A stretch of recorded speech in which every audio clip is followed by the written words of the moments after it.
여러분,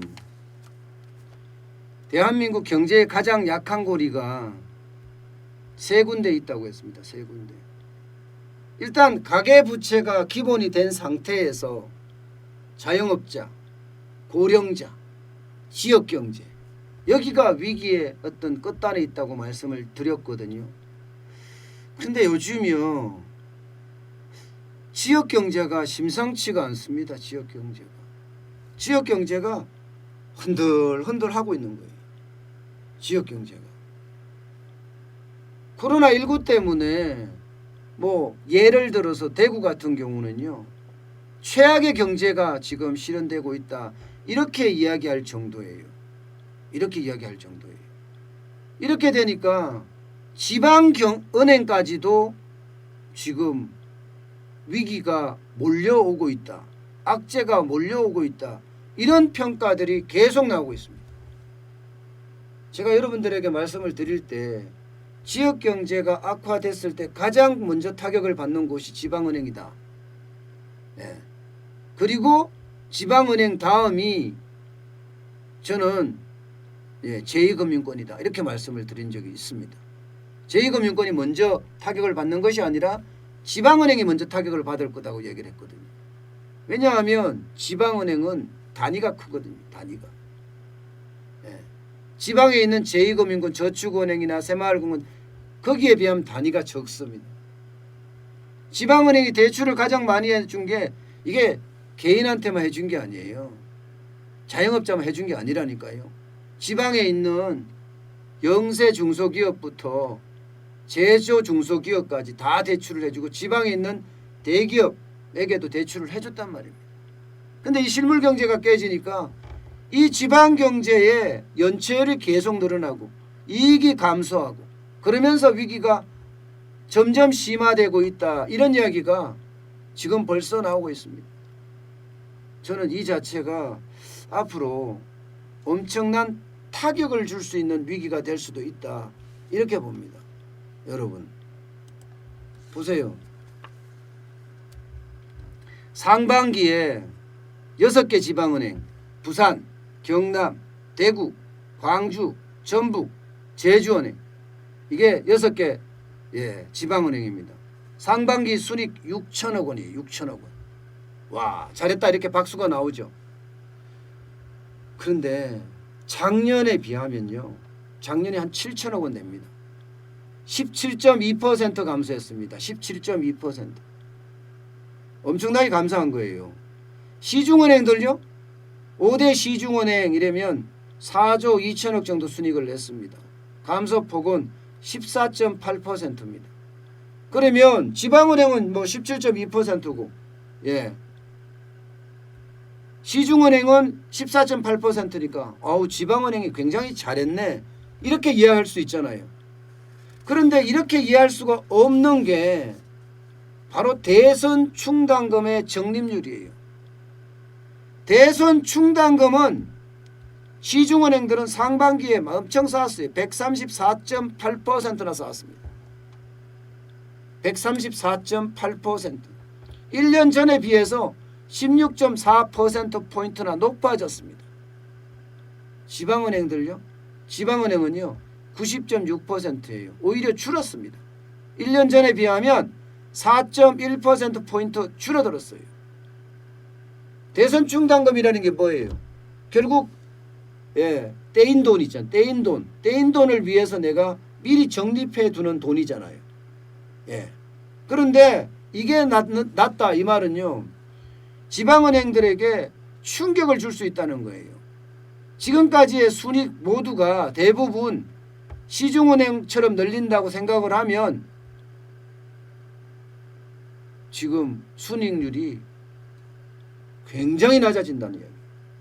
거의 이대로 계속하면 거의 한 90% 이상이, 지방은행의 순이익의 90% 이상이 대선 충당금으로 쌓여야 된다는 이야기입니다. 시중은행처럼 한다면, 그렇게 되면 지방은행 어떻게 될까요? 충격이 다가올 수밖에 없습니다. 충격이. 게다가 이게 하나만 문제가 있는 게 아니에요. 대선 충당금만 적게 쌓은 것이 아니라 잠재 부실도 다른 데보다 훨씬 큽니다. 잠재 부실도. 시중은행보다는 말도 못하게 큽니다. 3개월 이상 원리금을 돌려막지 못하는 3개월 이상 연체되는 고정 이하 여신 비율이 0.79%입니다. 시중은행들은 0.38%거든요. 0.79%면 지방은행 심각하죠. 그런데 여러분 여기서 하나 빠진 게 있어요. 지금까지 대출 만기 연장한 거, 이자 상환 유예한 거, 이게 내년 3월이나 가야지 이제 드러나기 시작해요. 아직까지 드러나지 않은 거예요. 아직까지 드러나지 않는 상태에서 고정 이하 여신 비율이 0.79라는 것은 대단히 높은 수치입니다. 시중은행보다도 대단히 높아요. 시중은행보다. 만약에 내년에 부실채권이 더 많이 오게 된다. 예, 실제 이 스트레스 평가, 자산 건전성 평가를 해보면 지금 지방은행들은요 시중은행에 비해서 부실채권 비율이 3배 높습니다. 3배. 3배 높는다는 것은 최대 2.6%까지 뛴다는 얘기예요. 최대 2.6%. 2.6%면 지금 있는 이익이 난 것 전부 다 거의 95.1%까지 다 충당금으로 적립해야 돼요. 그럼 이익이 안 난다는 이야기예요. 이익이 아주 조금 난다는 이야기예요. 아주 조금. 그러다가 이게 코로나19가 한번 다시 재발하잖아요. 지금 우리가 이야기하는 코로나19의 재발이 한 번 더 전국적으로 온다면 이거는 심각한 상황을 맞을 수도 있습니다. 가장 심각한 상황을 맞는 게 바로 DGB 금융이에요. DGB 금융이 대구은행이죠. 대구은행. 예. 대구은행의 지주회사죠. 여기는 굉장히 어렵다는 겁니다. 예. 여기에다가 코로나19만 있는 게 아니에요. 충당금만 안 쌓은 게 아니에요. 지금 인구 감소도 악재 중에 악재입니다. 지방은 인구 감소하거든요. 지금 수도권으로 거의 50% 이상, 50% 이상이 수도권으로 인구가 몰리고 있는 상태예요. 그러니까 지방은 어떻게 돼요? 지방은 돈 쓸 사람이 줄어든다. 돈 쓸 사람이. 실제로 돈 쓸 사람이 많이 줄어들고 있습니다. 그렇게 되면 어떻게 돼요? 그렇게 되면 지방은행들은 더 어려운 그런 상황으로 갈 수가 있는 겁니다. 저는 그래요. 코로나19가 터지면서 오히려 많은 사람들이 지방에 있던 사람들이 수도권으로 왔어요. 왜 수도권으로 왔느냐? 이거 잘못하면 죽거든. 예, 지방은행이 지방에 있는 뭐 쉽게 말하면 여러 가지가 병원의 어떤 시설이나 인력이나 다 신찮다고 생각을 하니까 수도권으로 순유입되는 겁니다. 그래서 이게 장기적으로 봤을 때 지방은행이 계속 버틸 수 있을까? 예, 이게 위기가 가면 금융위기가 거기부터 제일 먼저 가지 않을까? 그런 이야기까지 지금 하고 있는 상태입니다. 여기에 자본 유출도 좀 심각한 거죠. 인구가 감소하면서 자본 유출까지 일어나니까 예, 그만큼 예, 지방은행들이 어려워지고 있다는 그런 이야기예요.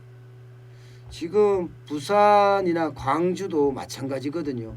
특히 대구가 지금 코로나19가 1차 때 워낙 심각하게 겪어서 경제 자체가 굉장히 어려워졌어요. 이 금융조차도 어려워진다 이런 이야기입니다.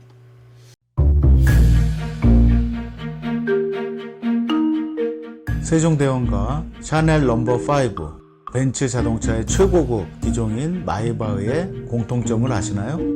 바로 침향입니다. 침향이란 동남아시아에서 자생하는 침향나무가 상처를 입었을 때 스스로를 보호하기 위해서 분비시키는 침향나무의 진액입니다. 진침향은 태국산 침향과 러시아산 녹용, 그리고 국산 홍삼, 백봉령, 산수유, 당귀, 숙지향, 꿀로 이루어진 침향환으로 만성 피로나 또 스트레스, 기력이 저하된 직장인분들, 또 수험생들, 연세 드신 어르신분들이 드시면 좋은 환입니다. 진침향 여러분들께 자신있게 권해드립니다.